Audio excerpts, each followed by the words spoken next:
Aprendizaje asociativo, el paradigma conductista. Procesos asociativos, condicionamiento y aprendizaje. El empirismo, que adquiere su apogeo en los siglos XVII y XVIII y prolonga su influencia ya en los siguientes, atribuye el fundamento y origen de todo conocimiento a la experiencia sensorial o información proporcionada por los sentidos. Para el empirismo inglés, cualquier otro conocimiento no derivado inmediatamente de la experiencia sensible carece de validez, siendo esta la fuente del conocimiento humano científicamente válido. Locke, Hume, Stuart Mill.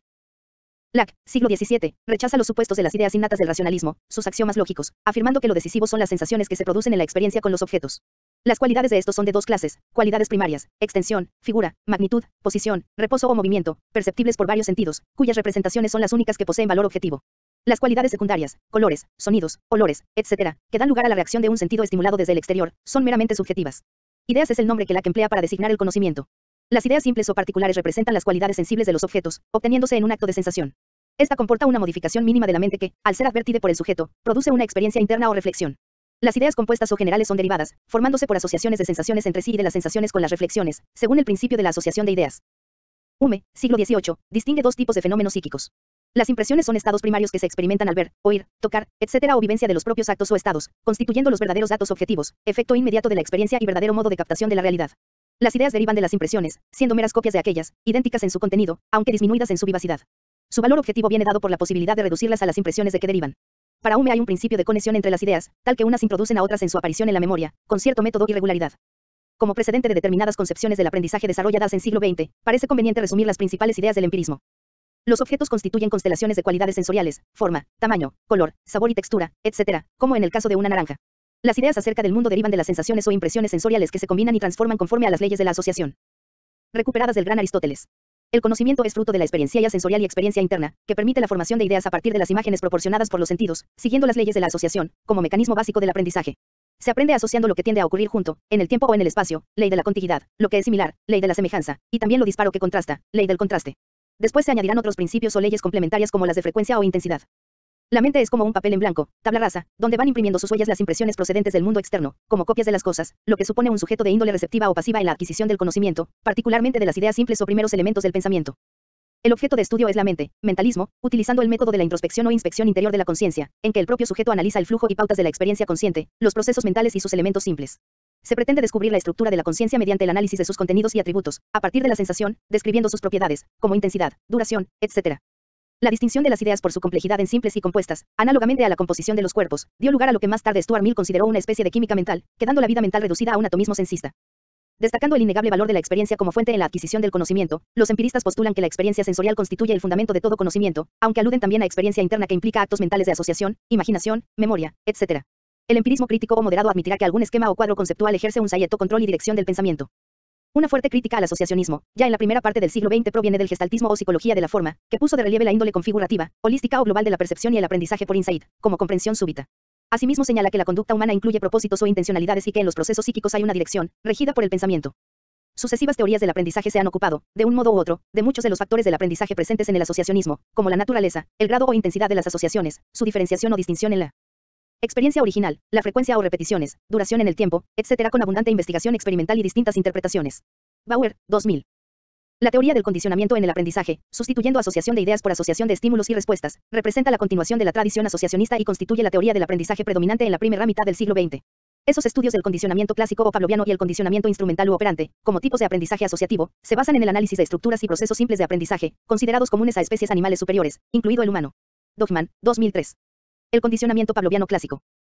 El condicionamiento pavloviano clásico es bien conocido por el experimento con el perro realizado por el fisiólogo y psicólogo ruso Iván Pavlov, 1849 a 1936.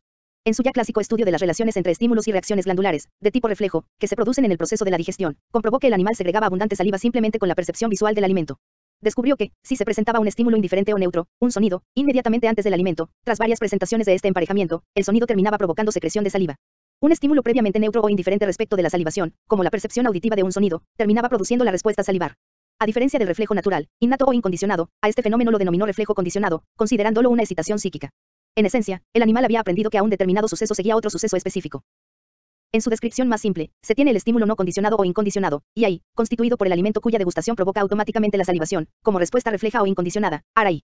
Por otra parte, está un estímulo indiferente o neutro, como el sonido de una campana o diapasón, que previamente no ejerce efecto alguno al respecto. En virtud de su asociación con el estímulo incondicionado o alimento, aquel estímulo neutro adquiere la propiedad de provocar la respuesta de salivación, convirtiéndose en estímulo condicionado, S.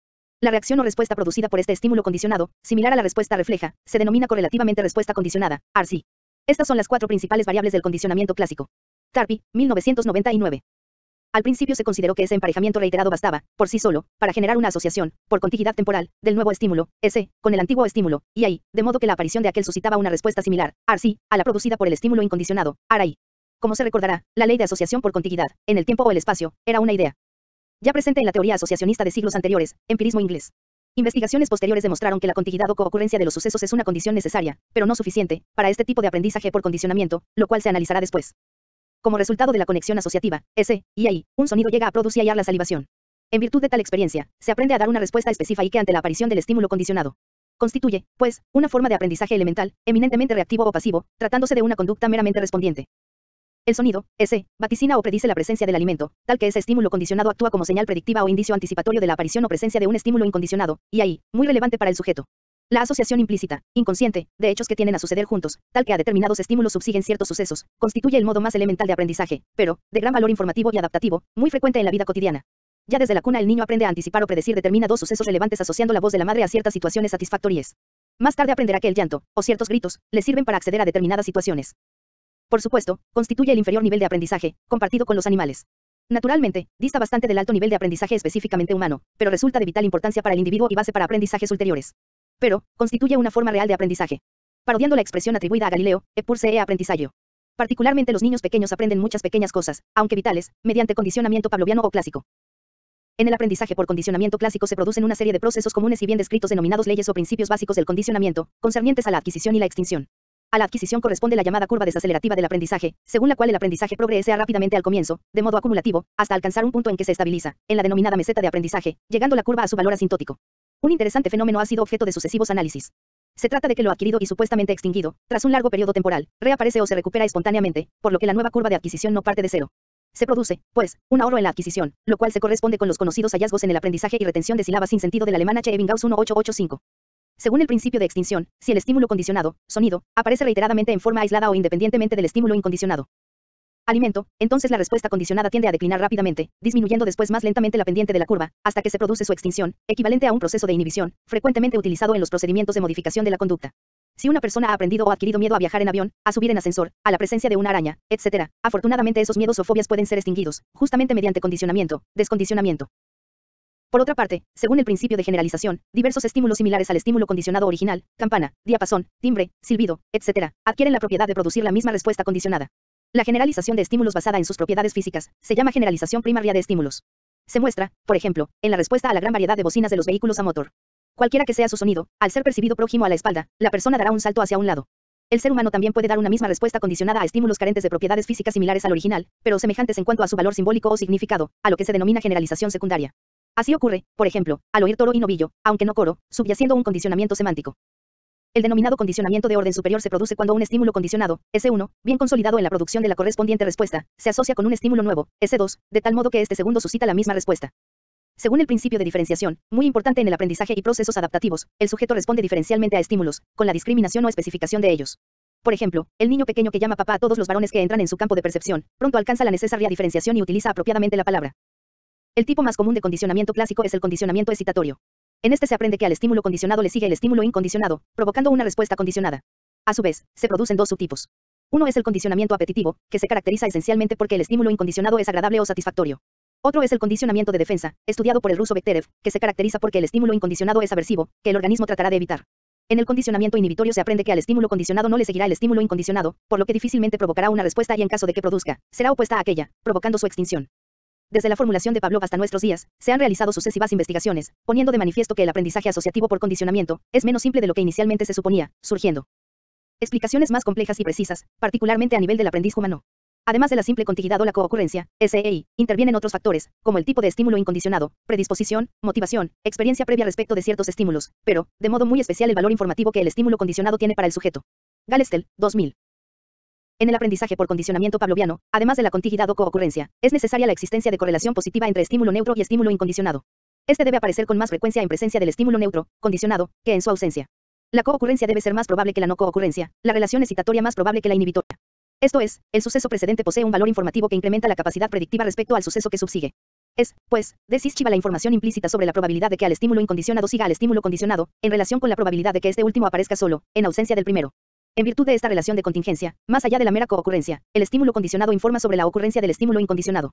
Esto es, un suceso informa de la ocurrencia de otro, en cuyas condiciones se observa el aprendizaje por condicionamiento. Rescorla y Wagner, 1972, Rescorla, 1967 y 1988. Los resultados obtenidos empleando el diseño de respuesta emocional Kendi. Sionada mostraron que, tras la presentación de un estímulo condicionado campus A y B, sonido y luz, para su asociación con el estímulo incondicionado, solamente uno de ellos, más intenso, A, producía posteriormente la respuesta condicionada. El otro, B, se ensombrece o bloquea, no obstante la contiguidad, al no añadir más información a la ya suministrada por el primero, A. Camin, 1969. Por tanto, el valor informativo, más que la simple contiguidad, es lo decisivo en el proceso de aprendizaje por condicionamiento clásico, que es de índole selectiva más que simplemente automático. Es, pues, el valor informativo del estímulo condicionado lo que principalmente regula este tipo de aprendizaje. El sujeto aprende que el estímulo condicionado anuncia o predice el inicio del estímulo incondicionado. En su explicación de este tipo de aprendizaje asociativo McIntosh 1983 destaca la función de la atención selectiva, el concepto de selección del estímulo y con ello la intervención de un proceso cognitivo. Los estímulos más informativos son aquellos que mejor predicen al estímulo incondicionado, aumentando progresivamente su saliencia, llaman la atención. El valor informativo de un estímulo condicionado es lo que hace que se asocie con un estímulo incondicionado, independientemente de su repetición o redundancia, que no añade más información. La asociabilidad como parámetro específico del S no depende únicamente de sus características físicas, sino de su saliencia, determinando que se le preste atención. Su nivel de asociabilidad, con mayor capacidad de predicción del estímulo incondicionado, hace que los demás estímulos no sean atendidos, incrementándose con la experiencia la probabilidad de ser atendido, disminuyendo la atención prestada a los otros. Por tanto, uno de los estímulos surte mejores efectos para la concentración de la atención. Asimismo, el estímulo condicionado se procesa en función del grado de sorpresividad que el estímulo incondicionado entraña para el sujeto. Por tanto, lo decisivo en este tipo de aprendizaje es el grado en que el estímulo incondicionado informa respecto del estímulo condicionado subsiguiente, siendo así entendido el condicionamiento clásico desde la perspectiva de la ciencia cognitiva actual. Por este tipo de proceso asociativo, tan frecuente en la vida cotidiana, a partir de ciertos indicios se aprende a prever muchos de los cambios que constantemente suceden en el entorno. El ruido producido por la vibración de la tapadera es una señal de que el agua ha comenzado a hervir, un pitido continuo indica que la batería se está agotando, la cara larga de determinada persona indica su estado de ánimo o frustración. La publicidad, en forma encubierta, pretende la asociación de una marca de alfombras con la figura de una joven modelo voluntariamente acostada sobre una de estas. Por tanto, la asociación implícita de hechos que tienden a suceder juntos constituye la forma más elemental de aprendizaje. La previsión de situaciones o aconteceres a partir de estímulos que les preceden entraña aprendizaje de sucesos. Se rige por procesos de aprendizaje implícito, del que no se tiene conciencia, aunque el aprendiz pueda llegar a tomar conciencia del mismo. De modo selectivo se propende a convertir las asociaciones en relaciones de índole causal, en orden a la predicción de los sucesos cotidianos más revelantes para el sujeto, viéndose así reducida la complejidad del mundo. Se trata de procesos de asociación implícita de sucesos, no de procesos de inferencia racional, razonamientos, ni de búsqueda explícita de las causas o análisis riguroso de los múltiples factores y relaciones entre los hechos, que corresponde ya a otros procesos más complejos. El hecho de sentir malestar en el intestino se atribuye, como más probable, a la ingestión de determinado alimento, aunque la causa pudiera ser otra de las varias posibles. Cuando se aproximan grandes nubes negras se predice como más probable un fuerte chaparrón, aunque no siempre ocurra, pero las personas tienden a acercarse a lugares donde puedan guarecerse. A partir de unos hechos antecedentes el aprendiz puede prever determinados sucesos, aprendiendo implícitamente, de modo asociativo, a detectar regularidades que ocurren en el mundo circundante, lo que supone aprender que hechos tienden a ocurrir juntos, así como los que no suceden juntos, posibilitando una actuación más controlada y predecible. El aprendizaje asociativo de secuencias de sucesos en el entorno, además de la detección de covariaciones simples, se basa en la extracción de relaciones en todo el ámbito o espacio de contingencia de unos y otros hechos, cuando la probabilidad de que ocurran juntos es superior a la probabilidad de que ocurran separados. Por tanto, detectar contingencias y no solo covariaciones requiere un sofisticado sistema de cómputo, con un alto valor adaptativo, ya que nos permite anticipar los hechos más probables a partir de un antecedente y obtener ciertas consecuencias probables mediante nuestra conducta. Pozo, 2003, p. 145. La detección de contingencias suele ser bastante precisa, aunque no exacta. Mediante los procesos asociativos se detectan con bastante precisión los cambios en el entorno, pero el aprendiz suele interpretarlos en función de las propias experiencias, conocimiento previo y expectativas, construyendo concepciones personales o teorías intuitivas, implícitas, fuertemente arraigadas. Su acomodación, modificación o transformación en las pertinentes teorías explícitas, explicativas, científicas, requiere complejos procesos de análisis y reflexión, con cambios conceptuales, que significan reestructuración cognitiva. También es importante consignar la considerable influencia que el condicionamiento clásico tiene en los procesos emocionales, ansiedad, génesis de fobias, ciertos procesos psicosomáticos, etc., así como en su eliminación o extinción. Determinados tipos de asociación de sucesos implican la génesis o implícito aprendizaje de emociones mediante condicionamiento. El ser humano adquiere de modo implícito, sin tener conciencia de ello, un tipo de respuestas como son las emociones y responde emocionalmente a sucesos que ocurren en el entorno. El estímulo condicionado señala o indica la presencia o ausencia de una consecuencia apetitiva o aversiva, cada una de las cuales puede ser excitatoria o inhibitoria. Ciertas situaciones que generan satisfacción o bienestar, o bien dolor o ansiedad, pueden asociarse de forma contingente con estímulos o hechos que las preceden, asumiendo gran parte de la carga emocional, de índole apetitiva o aversiva, que engendraba la situación originaria. Por tanto, se responde emocionalmente a hechos o estímulos previamente neutros que de modo implícito han sido asociados a ciertos acontecimientos emocionalmente relevantes. Vale la pena mencionar el conocido experimento en que un niño aprendió a tener miedo a una rata blanca, sin que anteriormente ocurriese, tras la presentación de dicho animal, 3 a 4 veces, seguida de un sonido o ruido de hierros en su espalda, que con anterioridad asustaba al niño. Posteriormente gritaba inmediatamente al ver el mencionado animal. Las consecuencias o ciertas circunstancias personales insatisfactorias fuertemente asociadas a un suceso entrañan la adquisición implícita, sin darse cuenta de ello, de ciertas de fobias o miedo infundado, en que el individuo desplaza sus emociones a determinados hechos u objetos. Cuando esas fobias afectan sensiblemente al comportamiento cotidiano de la persona, le resulta necesario desaprender esas emociones ya de modo explícito, intencional y deliberado. La fobia a viajar en avión, subir en ascensor, el miedo a las arañas, etc., que pudo adquirirse por condicionamiento, requiere que sea desaprendida con una intervención de ayuda externa explícita y sistemática.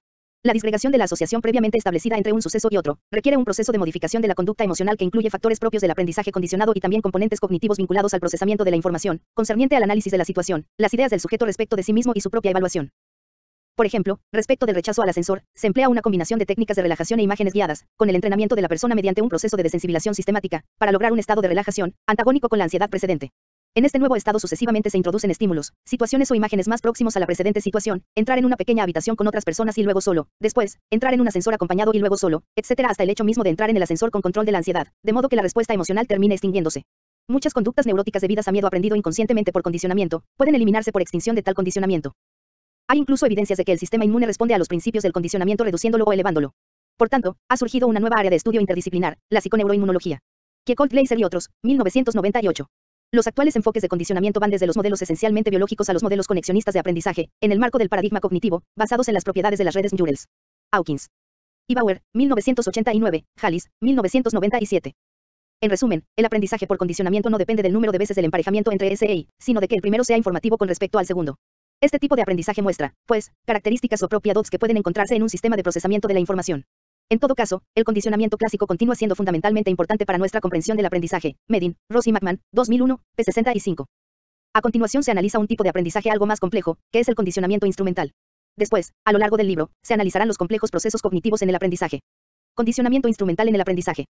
El condicionamiento instrumental en el aprendizaje, con los precedentes ya descritos, se inicia con Watson, 1878 a 1958, quien establece dos postulados esenciales, mutuamente vinculantes. A. Frente al método de la introspección individual subjetiva, privada, utilizada en épocas precedentes, la ciencia psicológica ha de ocuparse de lo que puede ser observado externa, pública y objetivamente, según el ideal positivista, y por consiguiente, b. El objeto de la psicología ha de ser la conducta o comportamiento observable y no la conciencia.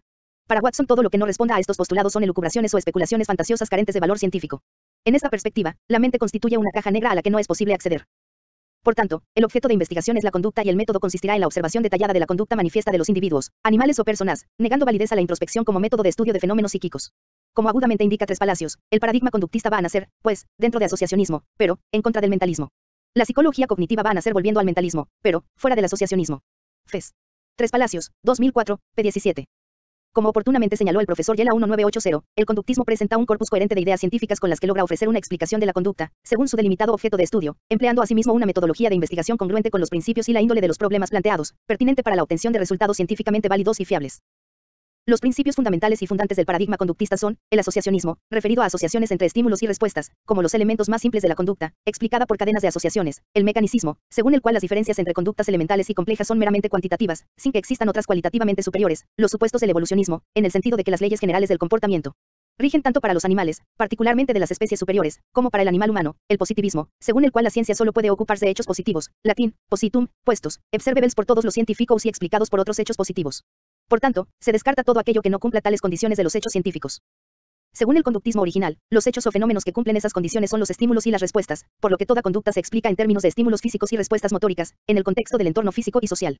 Puesto que, frente a las reducidas respuestas innatas, la gran mayoría de las conductas son aprendidas o adquiridas en interacción con el entorno físico y las relaciones con los demás, se confiere una importancia primordial al aprendizaje en la configuración de la conducta, atribuyendo una influencia decisiva al entorno, como fuente de los estímulos generadores de respuestas, que implican cambios en el comportamiento.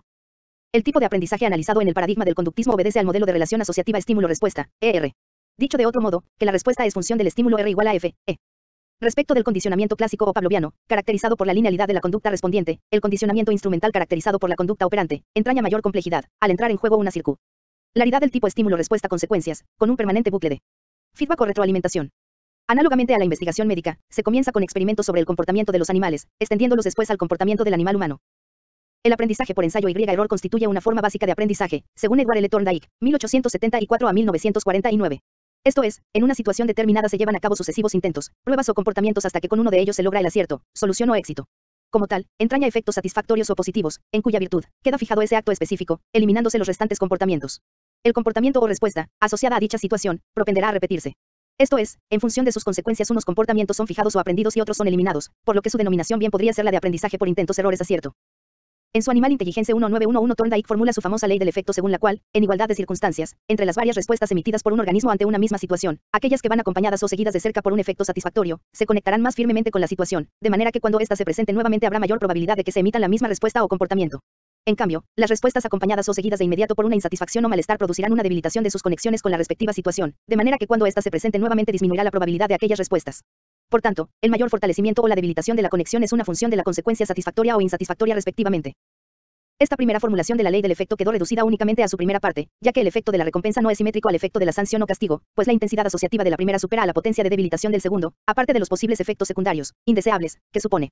Por tanto, más tarde, en su Eyecast Channel Psychology 1913 Thorndike, en forma más restringida, indica que cuando se establece una conexión entre una situación y una respuesta acompañada o seguida por un efecto satisfactorio, entonces se refuerza la intensidad de esa conexión, mientras que cuando va seguida por una situación que no es satisfactoria, la intensidad de la conexión decrece. Por consiguiente, los comportamientos con efectos o consecuencias satisfactorias tienden a conectarse más intensamente a una situación, propendiendo a repetirse, mientras que tienden a extinguirse las que no tienen esas consecuencias o efectos. En virtud de los resultados de la investigación empírica y posteriores interpretaciones, la ley del efecto quedó erigida como principio fundamental en la teoría del aprendizaje por condicionamiento instrumental. En síntesis, un acto propende a repetirse cuando va seguido de recompensa, satisfacción, acierto, éxito o logro de las propias expectativas, a lo que subyace una relación de medios afines, de aquí la denominación de aprendizaje instrumental. Por tanto, un comportamiento o respuesta con dichas características queda asociada al comportamiento que la precedió, lo que supone aprendizaje. El sujeto aprende asociando a un estímulo un completamiento específico en función del efecto del mismo. De hecho, en términos generales, el proceso de tanteos o ensayos se utiliza en innumerables situaciones, desde el aprendizaje del golf, a la resolución de problemas, incluida la investigación experimental o el inicio de la relación con otra persona socio, joven o mayor, turista oficinista o artista, que puede responder sea con una amable sonrisa, sea con un comportamiento insolente. Por tanto, la ley del efecto es la ley del efecto favorable, con arreglo al esquema estímulo-respuesta-efecto-aprendizaje. A diferencia del comportamiento ciego del animal, encerrado en una caja de experimentación en el laboratorio, el comportamiento del aprendiz humano, ya en el inicio mismo del proceso de aprendizaje no es totalmente aleatoria, casual o errática, obedeciendo a un propósito, a corto o largo plazo, según su motivación. El resultado de cada intento tiene un valor retroinformativo que operará en los actos sucesivos. Asimismo, el conjunto de los intentos constituye acumulación experiencial que incide en los actos subsiguientes y la posibilidad del acierto final, con sus respectivos efectos satisfactorios para el aprendiz. La ley del ejercicio es otro principio básico de este tipo de aprendizaje. Indica que hasta cierto límite, la repetición o práctica del comportamiento apropiado a una situación contribuye a vigorizar su conexión asociativa. La ley de la disposición o preparación agrega algo muy importante respecto de la efectividad del aprendizaje, destacando que si el organismo está predispuesto o preparado para hacer algo, entonces encontrará cierta satisfacción en hacerlo, entrañando el logro de las propias expectativas un valioso refuerzo intrínseco de la propia acción. Thorndike sentó, pues, las bases experimentales para el estudio de este tipo de aprendizaje, según las cuales los organismos se hacen con hábitos de carácter instrumental respecto de objetivos previamente inaccesibles. Pinillos, 1982. La ley del efecto fue convertida en la ley del refuerzo por Skinner, 1904-1991, destacando los conceptos de operante y refuerzo. En el condicionamiento pavloviano, clásico, el comportamiento es de índole respondiente, directamente provocado por el estímulo, mientras que en el condicionamiento operante o instrumental hay que esperar que se produzca una conducta operante para entonces reforzarla, aunque ciertas señales llamadas estímulos discriminativos pueden constituir la ocasión para que opere la conducta. Cualquier conducta espontánea o voluntariamente emitida por el sujeto constituye una conducta operante, que apropiadamente reforzada producirá el aprendizaje correspondiente. Operante refuerzo. Reforzador es cualquier estímulo que sigue a un comportamiento o conducta, en cuya virtud se incrementa la probabilidad de su emisión. Se define en función de su efecto sobre la conducta precedente. Es el estímulo de recompensa que aparece o estímulo aversivo que desaparece, tras una conducta operante, ya que la desaparición de un estímulo aversivo al ejecutar determinada conducta operante actúa como reforzador de esta. Refuerzo es el proceso en que a una conducta operante sigue un reforzador, siendo el procedimiento empleado en el aprendizaje por condicionamiento instrumental u operante, tal que emitida determinada conducta u operante, un reforzador se presenta o se retira. Se denomina reforzamiento al proceso subyacente, suponiendo que interiormente se produce una conexión entre estímulo y respuesta que se fortalece, como lo entiende Thorndike, o bien se produce una representación mental de las relaciones entre acción y consecuencias, como se considera en el paradigma cognitivo. Skinner, en su conductismo estricto, elude, por inobservable, el análisis de tal supuesta conexión o tipo de representación, limitándose simplemente a la constatación empírica de que el refuerzo aumenta la probabilidad de la respuesta o completamiento futuro. En principio, puede decirse que determinada conducta puede reforzarse, aumentando así su probabilidad de ocurrencia en situaciones ulteriores, o bien puede castigarse, reduciendo la probabilidad de la misma en el futuro, aunque han de consignarse ciertas precisiones al respecto. Los comportamientos que tienen un efecto gratificante, por obtener un resultado apetecido o evitar un castigo, tendrán más probabilidades de repetirse en el futuro. Este es el principio fundamental del condicionamiento instrumental u operante. En términos empíricos, propiamente skinnerianos, se produce refuerzo de un comportamiento cuando aumenta la probabilidad del mismo en el futuro. Pero, no ha habido refuerzo, sino castigo, si el resultado es el decremento de la probabilidad de ese comportamiento. El condicionamiento instrumental u operante constituye una forma de aprendizaje, ya que entraña un cambio de la conducta como resultado de la experiencia personal. El aprendizaje se produce por el refuerzo de una conducta, en virtud de la relación asociativa de la conducta operante y el estímulo reforzante que inmediatamente la sigue. Niños, jóvenes o adultos, de una manera u otra, operan constantemente en sus interacciones con el entorno físico y social. Las consecuencias de sus comportamientos inciden en que, en términos de probabilidad, determinada conducta se adquiera, mantenga, reduzca o elimine. Las conductas de los seres humanos son abrumadoramente aprendidas, respecto de las innatas. Las conductas aprendidas, normales o no, se van configurando lentamente en la medida en que van seguidas de estímulos referentes, aunque sus resultados solo sean percibidos a largo plazo. En las interacciones con el mundo físico, se aprende muy pronto a alejar la mano de la llama o llevar paraguas cuando llueve, evitando quemarse o mojarse. En las interacciones sociales, los demás, aun sin pretenderlo, influyen en la adquisición, por cada uno, de nuevas formas de conducta, normales o anómalas, o bien en su extinción, en la medida en que las refuercen, o no, con sus respectivos comportamientos. Por tanto, ciertas conductas inapropiadas aprendidas por los niños distan mucho de la intención de los adultos, pero, a veces, son congruentes con el comportamiento reforzante de estos. Las conductas se van conformando lentamente al ir seguidas de estímulos reforzantes provenientes del entorno, formándose nuevos hábitos por la repetición de los ciclos de conducta operante-refuerzo. Naturalmente la influencia será mayor en la medida en que las interacciones sean más frecuentes e intensas, como ocurre en las mantenidas con amigos, compañeros, familiares y padres o profesores. Esos últimos pueden actuar intencionalmente mediante procedimientos de condicionamiento instrumental, fortaleciendo o debilitando determinados tipos de conducta por el refuerzo. De los modelos que se describen a continuación, los dos primeros vigor y sano aceleran la frecuencia de una conducta o comportamiento, mientras que los otros dos tienden a desacelerarla, reducirla o extinguirla. Los modelos de condicionamiento instrumental vienen dados por la combinación de presencia diagonal ausencia de reforzador y tipo de recompensa diagonal estímulo aversivo, resultando así los siguientes: recompensa, evitación, omisión y castigo. Aprendizaje de recompensa se produce en el comportamiento con alta probabilidad de obtención de un premio, refuerzo positivo, aumentando consiguientemente la probabilidad de que en el futuro se ejecute dicha conducta. Corresponde al proceso más típico del condicionamiento instrumental, denominado refuerzo positivo o simplemente refuerzo. Es la función que define el aumento en el número de veces de una respuesta, por ser contingente con la recompensa o reforzador positivo. Empíricamente considerado, un estímulo es un reforzador positivo si incrementa la frecuencia de la conducta a la que sigue. Por ejemplo, si al saludar a determinada persona, esta devuelve el saludo con una amable sonrisa, entonces se incrementa la probabilidad de que se la siga saludando en lo sucesivo. Si el niño acaba el plato de natillas, entonces podrá ver el deseado programa de TV. Aprendizaje de evitación es el proceso en que el sujeto ejecuta determinada conducta por la que impide o evita un estímulo aversivo o castigo, aumentando, por tanto, la probabilidad de que se ejecute en lo sucesivo, refuerzo negativo. Se produce condicionamiento de evitación cuando el sujeto ejecuta determinada conducta para evitar que aparezca el estímulo aversivo, reforzándose la aparición de esa conducta o vigor de la misma. La evitación es reforzante ya que implica la consecución de no castigo. El animal que salta por encima de una rejilla en el suelo para evitar una suave descarga eléctrica, aprende a saltar en tales circunstancias. Se refuerza la aparición de esa conducta de evitación de un estímulo contingente con ella. Una variante es el llamado comportamiento de escape que se realiza para suprimir o hacer que desaparezca el estímulo aversivo que ya hubiere comenzado. Por tanto, es fortalecido el comportamiento que evita o suprime un estímulo desagradable. Cuando un adolescente saluda cortésmente al adulto vecino, evitando así su hosca expresión, que se hace risueña, entonces está operando el condicionamiento por evitación o la persona adulta está controlando, de este modo, la conducta del adolescente. Pero, los efectos del reforzador de índole positiva son más predecibles que los de índole negativa, pues el adolescente también podría en lo sucesivo evitar el encuentro con esa persona o ignorar su presencia. Es importante hacer algo para lograr una satisfacción, pero también hacer algo para evitar una insatisfacción. Por tanto, un comportamiento queda reforzado cuando es contingente con la obtención de un premio, refuerzo positivo, o con la evitación de un castigo, refuerzo negativo, aumentando en ambas condiciones la probabilidad de ocurrencia futura de tales comportamientos. En el condicionamiento instrumental por omisión, si la conducta ejecutada, inapropiada, va seguida de la retirada de un premio, castigo negativo, se reduce la probabilidad futura de esa conducta inapropiada. Por ejemplo, si niño nuevamente derrama las natillas del plato, entonces se queda, omisión, sin ver el programa televisivo, extrínseco, y además sin las natillas, intrínseco. La omisión es castigante porque es la consecución de no recompensa, de aquí la denominación de castigo negativo. En el condicionamiento instrumental por castigo, la conducta que aumenta la probabilidad de una situación aversiva, no deseada, castigo positivo, se reduce o aminora respecto de la probabilidad de que en lo sucesivo se produzca esa conducta. Castigo es el condicionamiento mediante un estímulo aversivo presente, siendo la función que define la supresión de una respuesta que es contingente con el estímulo aversivo. Por consiguiente, en estos dos últimos casos, se reducirá la probabilidad de que un comportamiento se produzca en el futuro cuando es contingente bien con la retirada de un premio, castigo negativo, o bien con la presentación de un castigo, castigo positivo. El progenitor puede castigar al niño bien imponiéndole una sanción, situación aversiva, bien privándole de una recompensa prevista, reduciéndose la probabilidad de que ocurra esa conducta, indeseable, en función de las contingencias de castigo positivo o negativo. En resumen, se tiene refuerzo, positivo o negativo, cuando el resultado es un aumento de la probabilidad o vigor de la conducta. Por el contrario, cuando el resultado es la reducción de la probabilidad de la conducta o comportamiento, entonces no hubo refuerzo sino castigo. Un principio fundamental del condicionamiento instrumental es, pues, que las consecuencias inmediatas de una conducta incrementan, mantienen o reducen la probabilidad de que vuelva a ejecutarse. Festres Palacios, 2004. El refuerzo, sea positivo o negativo, en el sentido indicado, sirve para incrementar una conducta.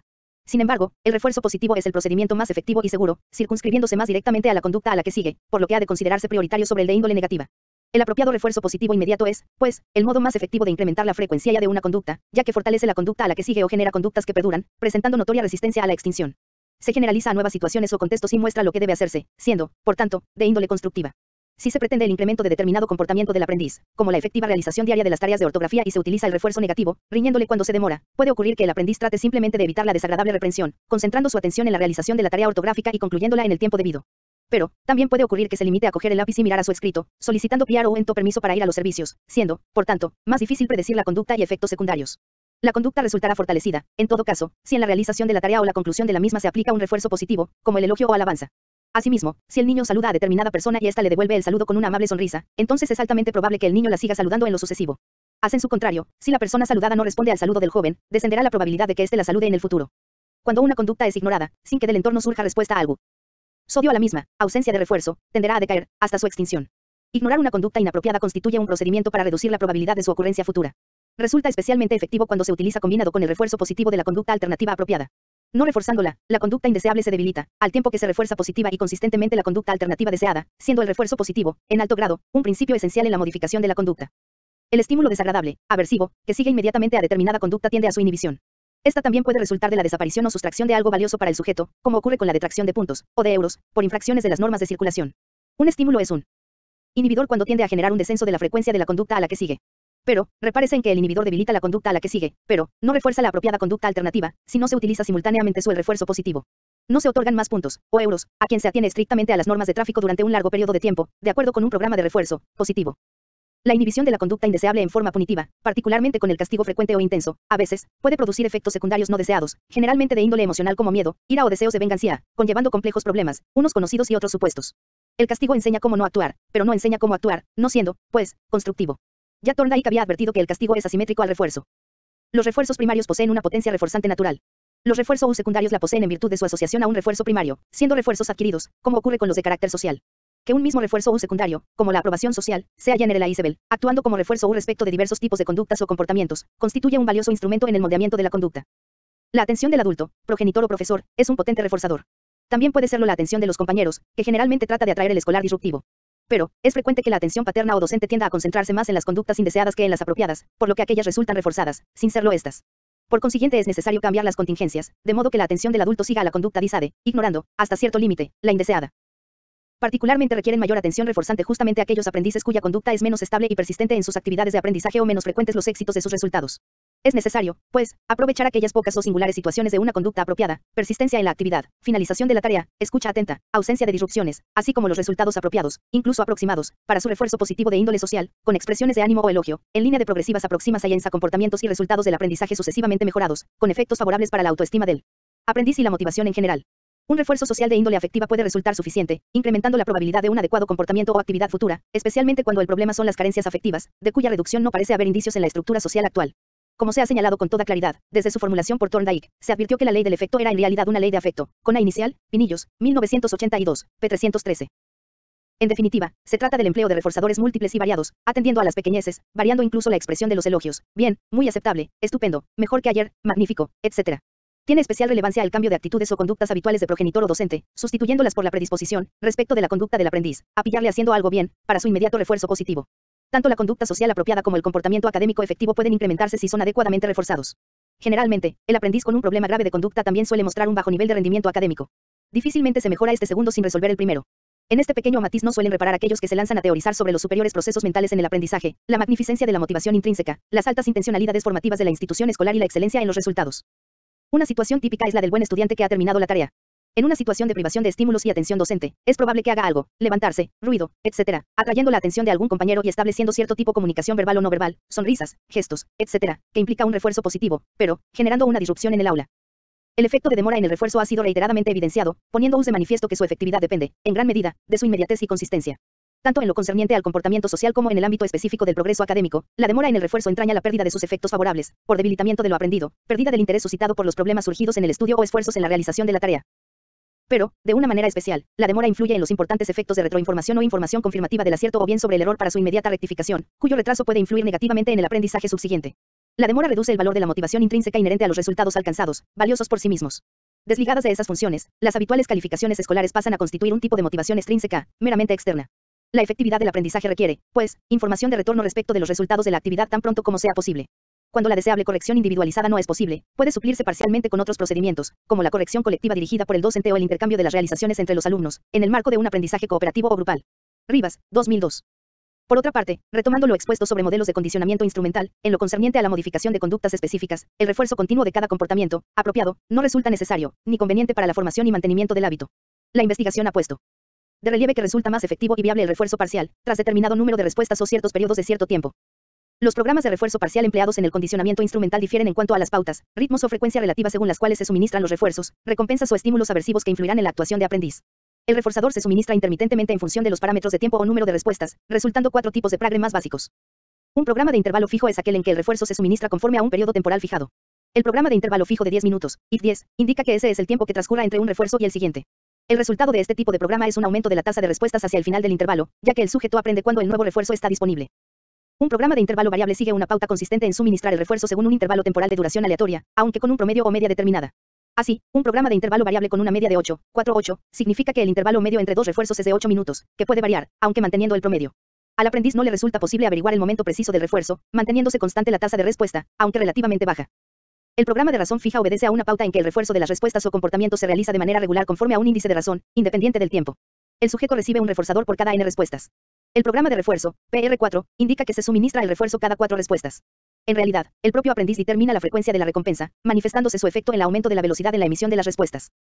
El programa de razón variable es aquel en que el número de respuestas para obtener el refuerzo varía aleatoriamente, aunque con arreglo a una razón media definida. En un programa de razón variable, con índice de razón media 6, PV6, indica que de cada serie de 6 respuestas o comportamientos apropiados se reforzará cualquiera de ellas, aunque manteniendo el promedio. Esta variabilidad no permite que el aprendiz descubra la pauta, siendo el resultado una tasa alta y estable de respuestas. En general, el refuerzo intermitente suele resultar más efectivo que el continuo, si bien habrá de considerarse también la cantidad y calidad del mismo. Respecto de la adquisición de hábitos resultan más efectivos los programas más intensos, intervalo fijo corto o razón fija baja, pero, en lo concerniente a su mantenimiento están indicados los programas de intervalo o razón variable de menor intensidad. El hábito es la conducta que tiene una alta probabilidad de producirse, dadas ciertas condiciones. Se forma como resultado de la historia personal de la conducta específica que ha sido reforzada, configurándose lenta pero consistentemente por los efectos acumulativos de innumerables ciclos conducta-refuerzo. Por ejemplo, si se ha reforzado convenientemente la asociación entre situación y el comportamiento, el niño habrá aprendido a mirar a derecha e izquierda antes de cruzar una calle. Mediante la combinación articulada de los programas básicos de refuerzo se elaboran programas complejos, como los programas concurrentes, secuenciales, múltiples, mixtos o encadenados. El moldeado de la conducta, shaping, consiste en el enlace de una serie de conductas simples mediante la aplicación del refuerzo sucesivo, de modo que su encadenamiento compone la secuencia de una conducta más o menos compleja configurando determinado modo de comportamiento habitual. Esas nuevas formas de conducta se adquieren a base del aprendizaje del enlace de tramos crecientes de la secuencia con un progresivo acercamiento a la conducta final pretendida, como aproximaciones sucesivas, por lo que se conoce también con esta denominación. Supóngase que se pretende que el niño, o el ya no tan niño, adquiera la conducta consistente en agrupar o incluso ordenar sus prendas de vestido, juguetes, instrumentos tecnológicos o libros en sus correspondientes armarios, cajones, mesa o donde proceda, en lugar de dejarlos desparramados por toda la casa en sillas, mesas o suelo. La primera providencia consiste en no recoger el objeto abandonado en el suelo, que constituiría un refuerzo de su inapropiada conducta. Se le indica de forma verbal o no verbal, señalando con el dedo, el objeto o prenda de vestido en el suelo.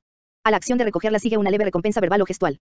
Sucesivas aproximaciones se concretan en la recogida de otros objetos, en su traslado a la habitación, en su colocación en el lugar apropiado, etc. con el inmediato refuerzo positivo de esas acciones o un conjunto de ellas, incluidas sus propias conductas operantes espontáneas o voluntarias. Se trata de sucesivos acercamientos a la pretendida conducta habitual, como meta, inmediatamente reforzados, aunque requiriendo progresivamente mejores aproximaciones para la obtención de la recompensa, verbal o de otro tipo, hasta la consolidación del hábito. Análogo procedimiento, con las considerables diferencias, puede emplearse con el niño o adolescente hiperactivo para que progresivamente permanezca más tiempo sentado en su pupitre, realizando las tareas que habrán de ser bien activas. Tarea previa es el análisis de la estructura o composición de la conducta compleja final pretendida, a tenor del cual se ordena la secuencia de pasos o comportamientos más simples que la componen, en que cada uno de ellos es instrumental o medio respecto de la conducta compleja global pretendida como meta. Se emplea el refuerzo selectivo de determinadas pautas, dejando de reforzar otras, en una combinación de refuerzo y no refuerzo para enlazar secuencialmente los comportamientos simples en la configuración de la nueva y más compleja conducta. En el moldeado del patrón de una conducta compleja, desempeña una impetant función el uso de la comunicación verbal y no verbal como señal o estímulo discriminante y como refuerzo secundario de índole social, particularmente las alabanzas, con sus ingredientes motivadores, emocionales o afectivos. En resumen, las sistemáticas elaboraciones de Skinner y posteriores se concretaron en ciertos procedimientos o técnicas que han mostrado una considerable efectividad en el moldeamiento y modificación de determinados tipos de conducta. Ciertos aspectos o facetas de las mismas han sido aplicadas en las estrategias de gestión, manejo o control del aula. Asimismo, el propio Skinner se ocupó de la aplicación didáctica de su teoría con el diseño de la llamada instrucción programada y el empleo de las denominadas máquinas de enseñanza. La instrucción programada, previo análisis pormenorizado de la tarea, consiste en la formulación de unos objetivos operativos, cuyo logro sea susceptible de verificación y la secuenciación de los correspondientes contenidos en pequeños pasos, de notoria sencillez, evitando la acumulación de errores. En cada uno de dichos pasos o pequeños elementos del contenido se requiere la activa respuesta del aprendiz, con el inmediato refuerzo positivo. En la modalidad de programación ramificada el aprendiz se desvía a una rama que le posibilita subsanar las deficiencias, retornado seguidamente a la secuencia central. Aparte de las extraordinarias diferencias entre los actuales ordenadores y las rudimentarias máquinas de enseñanza empleadas por Skinner y sus discípulos en los años 60 del siglo XX, por razones diversas la instrucción programada tuvo una corta vigencia, aunque no es difícil encontrar algunas de sus características en algunos programas informáticos actuales de e-learning. El aprendizaje de conductas sensomotóricas. Dentro del paradigma conductista, cabe destacar el aprendizaje de conductas sensomotóricas complejas, que concierne a innumerables actividades como atornillar y destornillar, escribir mecanográfica o manualmente, pintar, bailar la jota, jugar al tenis o conducir vehículos, incluidos aviones. Estas conductas, como su nombre indica, entrañan coordinación de información sensorial, proporcionada por los sentidos externos y los sentidos internos, con las correspondientes respuestas musculares. Se trata de destrezas que constituyen habilidades efectoras, de índole ejecutiva, con control sensorial de los movimientos musculares en la ejecución competente de una tarea o actividad. Este tipo de aprendizaje, iniciado en la educación infantil con actividades de motricidad fina y gruesa, concierne a diversas áreas, capacidades o competencias, desde la educación física y deportiva, pasando por la expresión artística plástica o la danza, hasta las competencias requeridas en la formación profesional. Este tipo de conducta corresponde a una cadena de asociaciones en que el feedback sensorial consecutivo a una respuesta actúa como estímulo respecto del siguiente componente de la cadena. Como encadenamiento de estímulos y respuestas, ha ocupado un lugar preferente en el paradigma conductista del aprendizaje. Los análisis han continuado y su estudio constituye actualmente un importante foco de atención psicológica y pedagógica. Así, el inicio en el aprendizaje de la destreza o competencia mecanográfica muestra un proceso asociativo simple, de condicionamiento, estímulo y respuesta. Ante el teclado del ordenador, el aprendiz pulsa la primera tecla de la segunda fila. Con el dedo meñique de la mano izquierda, apareciendo escrita la letra A. Pulsa la última tecla alfabética de esa fila, dedo meñique de la derecha, y aparece la ñ, con nueva satisfacción por el acierto. Seguidamente opera con el anular de la misma mano en la primera fila y aparece la O, incrementándose la satisfacción al haber logrado escribir, mirando a la pantalla y no a las teclas, toda una palabra, año. De este modo se inicia el aprendizaje de la destreza mecanográfica, de índole visomotórica, alcanzándose su dominio, veloz escritura de letras enlazadas formando palabras, tras una prolongada práctica deliberada y su progresiva automatización. Quienes dominan esta destreza prefieren, y así lo hacen, borrar y volver a escribir la palabra entera en el ordenador, en vez de efectuar la corrección de alguna de sus letras. Alcanzado, pues, un adecuado nivel de competencia, la escritura de cada palabra se ejecuta ya como unidad léxico-semántica, como respuesta unitaria, a lo que subyace cierto dominio lingüístico. Por tanto, al proceso asociativo, pulsación-letra, con su repetitivo encadenamiento, se incorporan operantes configurativos correspondientes a palabras u oraciones, con ejecuciones que constituyen respuestas unitarias con sentido. El previo análisis de la tarea en sus partes componentes constituye la base para el descubrimiento de secuencias de aprendizaje que se enlazan progresivamente configurando estructuras de conducta que se manifiestan en una acción unitaria eficiente y se consolidan a través de una práctica deliberada. Una vez más, hay que tener presente la diferencia entre el aprendizaje o proceso de adquisición y la ejecución de la conducta en que se manifiestan los resultados de aquel. Tal distinción no parece advertirse por algunos autores del ámbito de la teoría didáctica, militantes de un aprendizaje global u holista, debido posiblemente a una defectuosa interpretación de De Crowley o de la concepción gestaltista, como si todo se redujese a reestructuración del campo perceptivo y comprensión súbita, insigit. Evidentemente, en el extremo opuesto se hallaban quienes pretenden reducirlo todo exclusivamente a estímulos y respuestas. Efectivamente, la ejecución de una conducta o acción es de índole unitaria, de carácter holístico, pero, tras el previo aprendizaje singularizado de cada uno de sus componentes. El golpe del tenista, forehand, para el envío de la pelota a una esquina de la pista contraria y la más difícil dejada con bote de retroceso, backspin, para anotarse un punto, son ejemplos de conducta unitaria o global.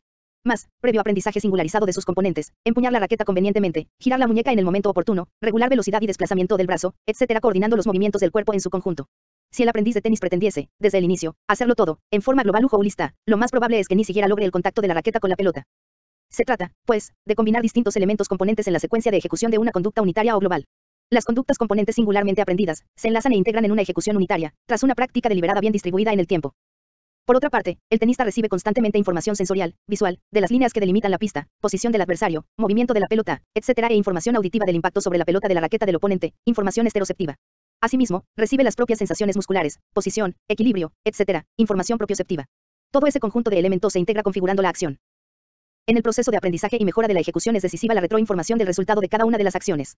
Por seguir con el mismo ejemplo, el tenista obtiene información por la percepción visual del resultado de los envíos de la pelota a la pista contraria, que botan en el centro, fuera de la línea o se estrellan en la red, etc., en cuya virtud realiza las pertinentes correcciones, modificando la ejecución, sea golpeando la pelota con menos intensidad, sea haciéndolo hacia abajo, cuando la pelota esté en lo más alto del bote, sea cuando desciende tras el bote, imprimiéndole mayor liftado. Esas rectificaciones afectan a uno u otro de los componentes de la acción.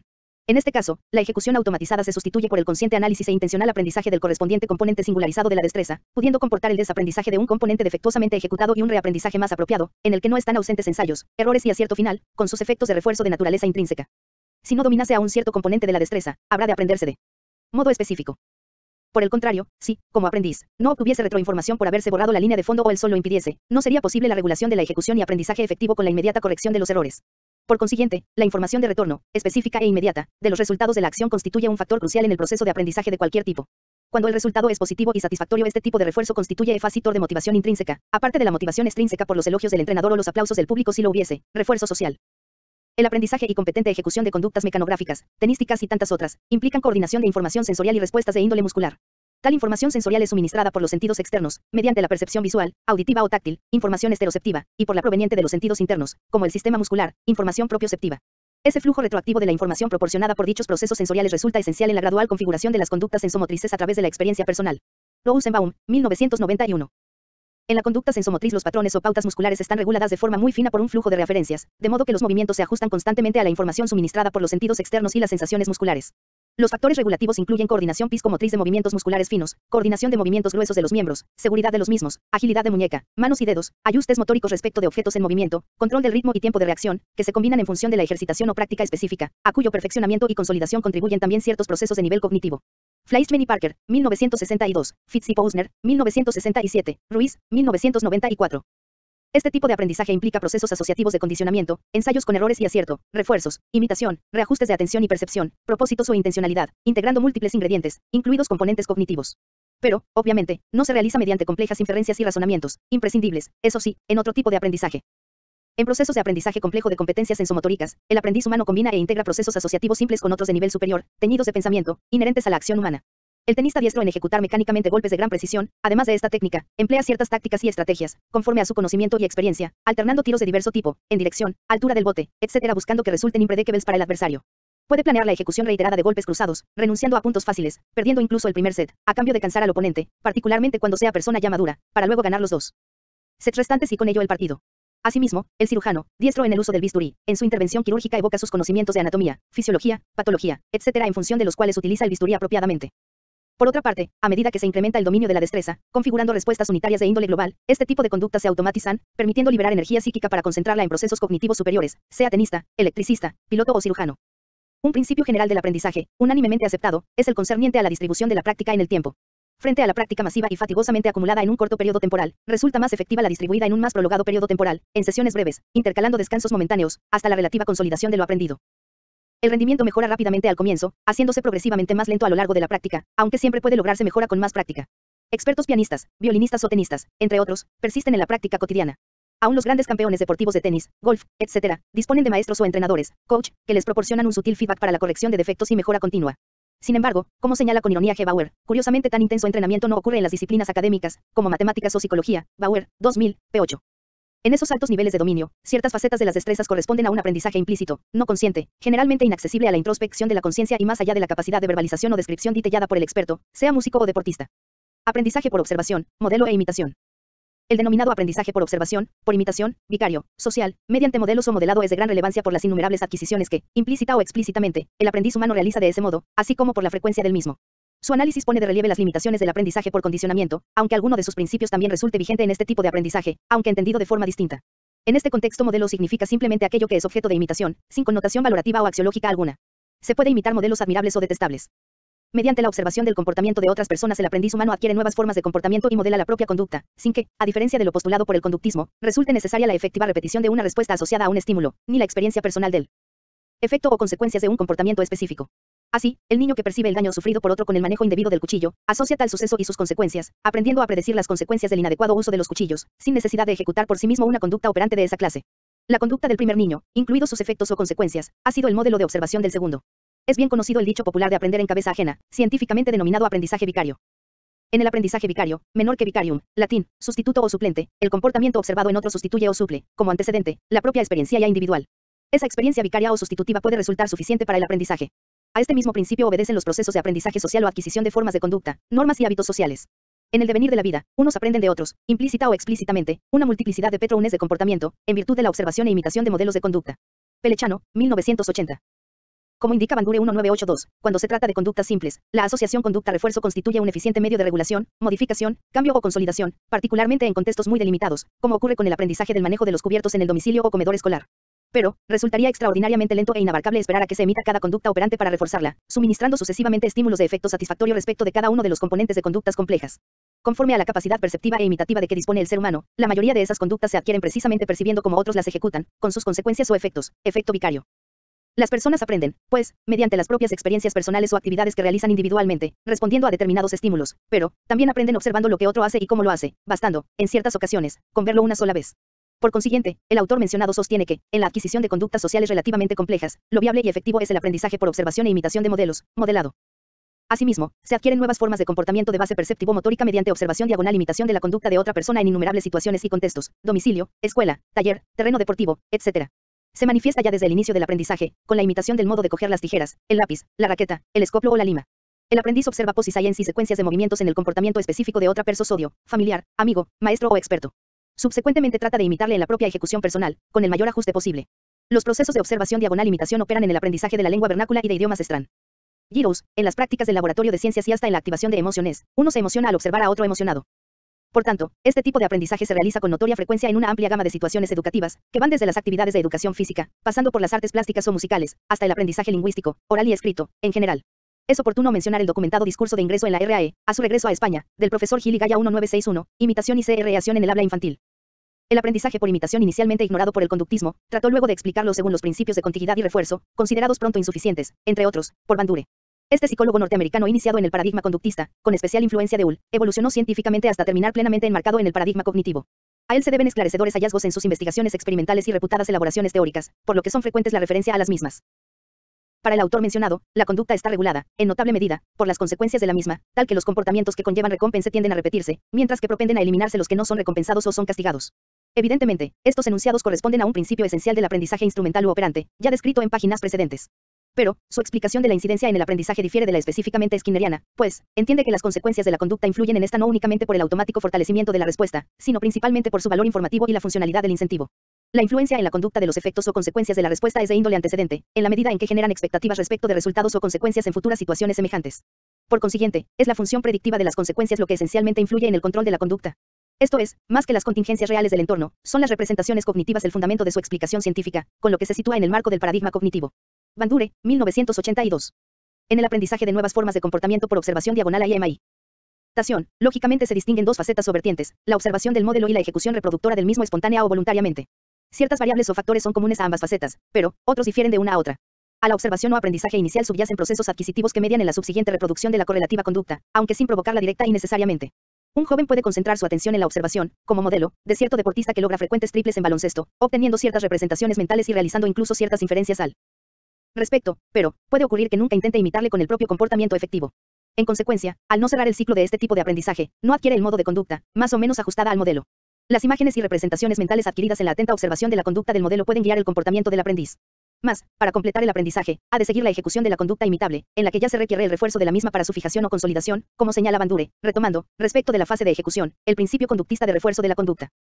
Pero, en el aprendizaje por observación intervienen procesos mentales diversos, como la atención prestada a las demostraciones o comportamiento del modelo y la percepción selectiva de sus características relevantes, discriminación de sus rasgos distintivos y pautas de ejecución. Intervienen procesos mentales de la memoria, en lo concerniente a la codificación, retención y recuperación de imágenes, códigos verbales, pautas de conducta previamente percibidas, que son evocadas en la ejecución, así como la elaboración o reelaboración de la información sobre la conducta observada y la propia ejecución, sustanciada en un esquema de acción que opera en la regulación del comportamiento personal. La imitación no ha de entenderse en un sentido estrictamente mimético, limitado a la mera repetición rutinaria, pasiva, del comportamiento observado. Además de la recodificación las imágenes del comportamiento observado y correlativos códigos verbales, se requiere una actitud adaptativa y mentalmente activa del aprendiz, como, por ejemplo, relatándose a sí mismo lo observado. En todo caso, ejerce una influencia decisiva el valor funcional de la nueva conducta, su significado y las expectativas del aprendiz. Birney y Russo, 1998. En lo concerniente a la motivación, inherente al aprendizaje, operan fundamentalmente tres clases de incentivos, los externos o extrínsecos, los vicarios y los intrínsecos o autogenerados. En lo relativo a los incentivos vicarios hay que señalar su peculiaridad en este tipo de aprendizaje, tal que, cuando se observa que la conducta de otra persona es recompensada, se propende a imitarla. Esto es, las consecuencias de la conducta del sujeto modelo son de índole sustitutiva o vicaria para el aprendiz. Los incentivos internos, intrínsecos o autogenerados por el aprendiz, aunque más difíciles de lograr, poseen una notoria potencia en la regulación, dirección de la propia conducta y persistencia en el esfuerzo. Devienen fundamentalmente de los criterios o modos de valoración del propio comportamiento, autovaloración, y del concepto de la propia eficacia, autoeficacia. Bandure, 1997. El interés en la realización de una actividad surge de las satisfacciones que se derivan precisamente del logro de las metas o propósitos, que comportan autoesfuerzo y constituyen el fundamento de la motivación intrínseca.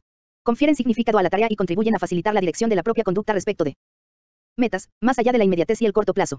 Una cuestión muy directamente vinculada a estos procesos es el posible desnivel entre metas propuestas y competencias actuales del aprendiz.